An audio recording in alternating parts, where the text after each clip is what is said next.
مش بس بنعطيك طريقة تشيز البيكان، بنعطيك أسرار للتشيز كيك. ومش بس الوصفة إبداعية، حتى المقادير إبداعية، لأني بنعلمك كيف تتحكمي في مقدار تشيز كيك حسب حجم طاجينك. جبت محضرة الطعام من هومر، حطيت فيها بسكويت سادة معها ربع كوب من البيكان وربع ملعقة صغيرة من القرفة مناسبة جدا مع نكهة البيكان. حطيت عليه زبدة دايبة، شوفوا مقدار الزبدة الدايبة نص مقدار البسكويت اللي انت بتحطيه. نضربهم كلهم مع بعض وفردتهم على الطاجين بالشكل هدايا. لاحظوا كيف أنا كبرت ورق الزبدة من الجوانب علشان نقدر نطلع، يعني ما تستحقيش طاجين مفتوح نهائي. وندخلها الفرن لمدة 10 دقائق. لخليط التشيز كيك أكتر شيء بارز هو الجبنة، فاختاري جبنة نوعيتها ممتازة زي جبنة وايلي، هدي معتمدتها في التشيز كيك البارد أو المخبوز. هي طبعا تلقي عدة أحجام، فخودي علبة بتاع 200 جرام، كل 200 جرام عليهم دحية. أنا هنا بندير مقدارين، خديت علبتين من 200 جرام نضربهم مع 2 كوب من السكر، حطيت عليهم دحيتين، ما عنديش فانيليا حطيت عصرة ليمون، حطيت علبة زبادي بتاع 80 جرام، ملعقة طعام من النشا، وندرب كل المكونات مع بعض وننزلها على البسكويت. هزيت الطاجين شوية هيك، نغلفوه بألمنيوم فويل، ندخلوه لفرن مسخن مسبقا على درجة حرارة 200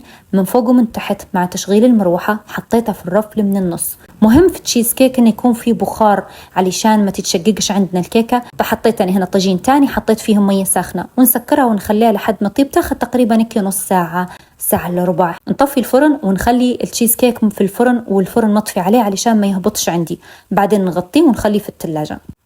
الإضافة الأخيرة كراميل وبيكان. البيكان حمصته حاجة بسيطة هيك في الفرن، يعطيني نكهة ويعطيني قرميشة حلوة. وحطيت لكم صورة في نهاية الفيديو بتوريك كيف تتحكمي في مقادير تشيز كيك حسب الطاجين بتاعك. حس تشيز كيك بنسكافيه. جبت ماكينة الرغوة من هومر، بس مهم تحطوا فيها حليب حكة أو حليب بالكريمة. وشوفوا الرغوة تبارك الله، وبس في حفظ الله.